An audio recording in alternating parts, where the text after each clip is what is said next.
Emmy Award-winning composer Mark Izu, a third-generation Japanese-American musician, is a pioneer of Asian-American jazz. He has fused the traditional music of Asia with African-American style improvisation. Izu plays acoustic bass as well as several other traditional Asian instruments, such as the Chinese sheng and Japanese sho. Izu has composed scores for film, live music concerts, and theater. In 2009, Izu won an Emmy Award for Outstanding Music for his score in Bowling Out 52. His film scores include Stephen Okazaki's Academy Award-winning documentary Days of Waiting, the Emmy-winning documentary Return to the Valley, and a new score for the DVD release of Setsue Hayakawa's 1909 masterpiece, The Dragon Painter. His theater scores have been performed at the Kennedy Center, Lincoln Center, and Sundance Festival, and he was awarded a Dramalog Award for Best Original Music, as well as 2 Indie Awards for Best CD. Joining Mark is his wife, Brenda Wong Aoki, a playwright, artistic director of First Voice, and America's first nationally recognized Asian Pacific storyteller. She creates works for theater, symphony, contemporary dance, world music, taiko, jazz, and live performance with film. A descendant of Japanese, Chinese, Spanish, and Scottish ancestors, her work speaks for the essential hybridity of American culture. Her monodramas have been presented in such venues as the Kennedy Center, New Victory Theatre on Broadway, Hong Kong Performing Arts Centre, the Adelaide International Festival in Australia, the Esplanade in Singapore, the Graz Festival Austria, and the Apollo. Her awards include multiple Hollywood Dramalog Critics Circle, Indie Awards for Best Spoken Word Recording, NEA Theatre Fellowships, and a Japan-US Friendship Artist Fellowship. On Saturday, April 23rd at 7:30 p.m., Izu will present Songs for J-Town, a Japanese-American jazz concert dedicated to the artists and community's grandchildren's children and the ancestors who carry them. I had the opportunity to sit down recently with Mark and Brenda. Here is a video excerpt of that interview. Hello, your Nichi Bei Café co-host Kelly Yokoi here. I had the fantastic opportunity to sit down and chat with award-winning jazz musician Mark Izu and his wife, First Voice artistic director Brenda Wong Aoki, to talk about Mark's latest concert, Songs for J-Town, featuring a personal reflection of his nearly 5-decade musical journey. We had a great time talking, so I hope you enjoy the few excerpts we've pulled from the discussion. Today, we are proud to welcome Mark Izu and Brenda Wong Aoki to the Nichi Bei Café. Welcome. Yeah, thanks, Kelly. It's great. Great to be here. So the COVID-19 pandemic has been devastating for a lot of people, especially performance artists who haven't been able to perform their art for the past 2 years. How difficult has it been to be creative during this period? I was doing these show meditations at the beginning of the COVID lockdown, and I did 10 minutes at 10 a.m. 5 days a week for 1 month. That's how I was channeling my creativity.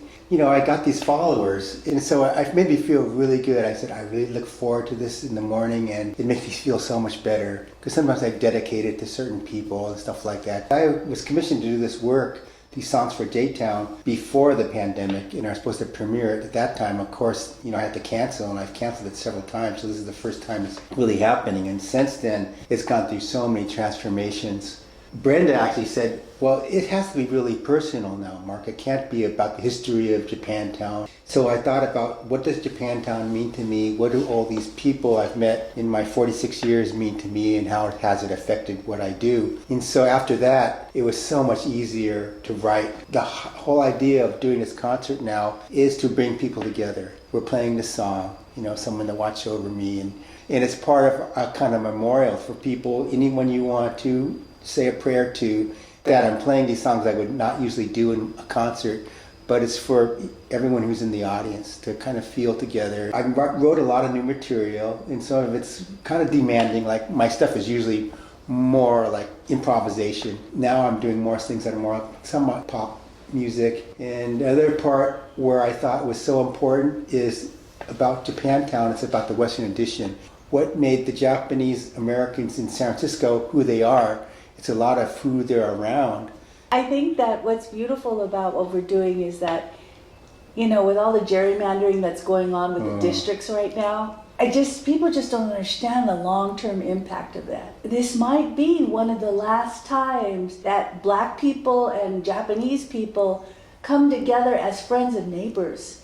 once they split us up and we no longer live together, you know, it just becomes all those little fiefdoms that the city likes to create, so we all fight each other. It's like the whole larger community that makes us who we are. And that's kind of one of the things I'm trying to let people know. No, everyone's important. The Fillmore Filipinos are so cool, you know, the guys that dress so fly, you know, and there was this whole Fillmore Filipino jazz scene. And jazz out of the Western tradition is just like crazy fantastic, but it was, you know, Japanese and Filipino and Black. Please tell us a little bit about J-Town Stories and how it was conceived.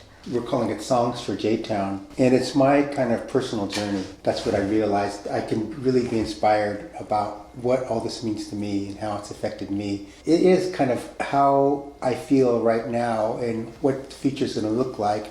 And that's what the whole thing about the next generations. It's my expression to bring this community together, people who are our fans or who have been following us. Everyone, please come to this. This is going to be a warm and friendly kind of concert kind of feeling. We're having this sacred tree that we're building at the Presidio Theater. No one was able to mourn.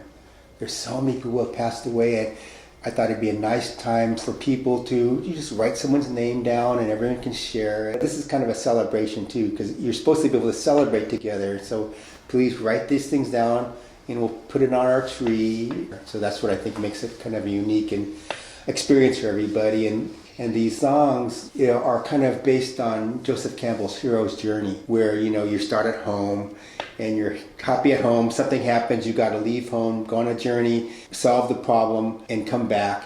And then, you know, you present your solution back home again. In that way, there's like no kind of concept where the past, present, and future happen simultaneously. It's all happening right now. Because, you know, this period is so much like other periods in our lives, you know, being forcibly evicted, you know, for the internment and for the relocation, redevelopment. You know, there's all these moments in time like that we're addressing. What can we expect from you in this performance? I'm helping a lot of the producing, actually. So that's what I've been doing, is a lot of the producing.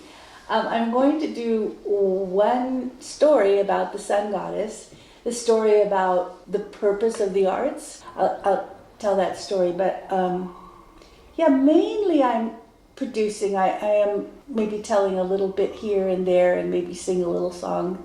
Who else will be featured in this performance? Devora she's writing a new piece. It'll be a premiere called Rage, and it's about just everything that has happened to people of color on this continent.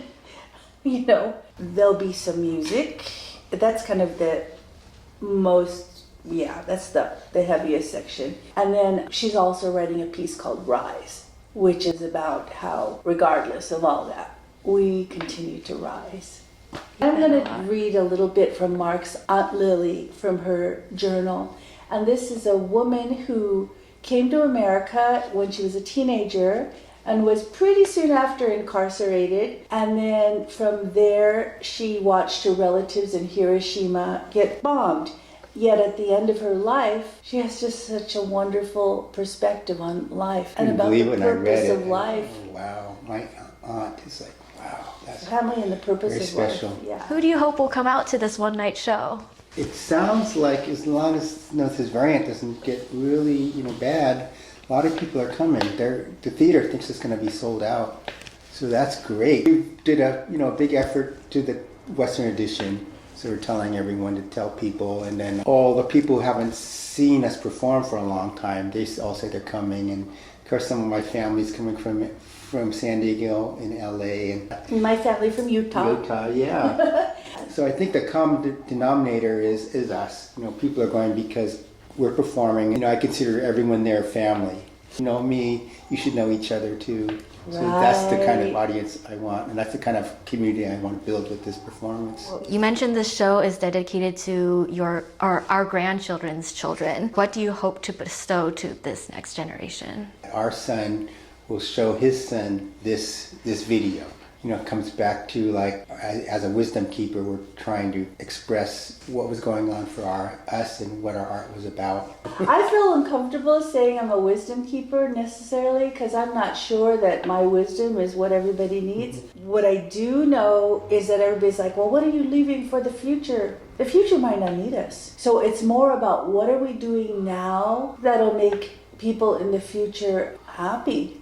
Mark does a great concert that brings everybody joy. That memory will keep longer than, what are the things called on computers, the drives. The memory will last longer than a drive because someone's going to forget where they filed it on the drive, right? It's not even going to matter. Memory lasts so long, it starts to be in your DNA. So if there's a moment of epiphany, of incredible community joy, that's something that our grandchildren's grandchildren will feel somehow, because they will somehow have it in their blood that we are somebody and we come from somebody. So this is a chance to do some healing. This is a chance to be present.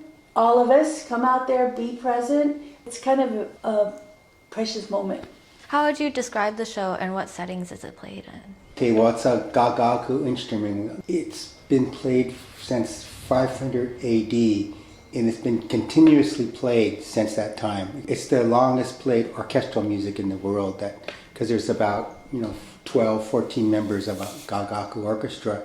It's always a ritualistic kind of instrument. Art is medicine. And I believe there's something about the show that, is really good for you. Because when anybody hears it, they just feel better. Where can people learn to play an instrument like this? I don't know if you can really learn it. I think maybe at some of the schools, you can, at the musicology, you can still learn it. It's a hard instrument to find, especially from someone who's a master. It's probably, you have to go to Japan. What made you imagine that the show could work with contemporary instruments and styles like in a jazz band? Gagaku is so old it sounds new kind of thing, because the sense of time, the sense of pitch, the melodic elements are not like Western kind of things. Gagaku is not metronomic. There's a pause between certain beats every once in a while. You can't dance to it, or anything like that. And the tempo is so slow that it's hard to kind of feel where the beats are. And so those concepts I've incorporated in a lot of my music. Now I understand that you're willing to demonstrate the show for us. Would you please do that?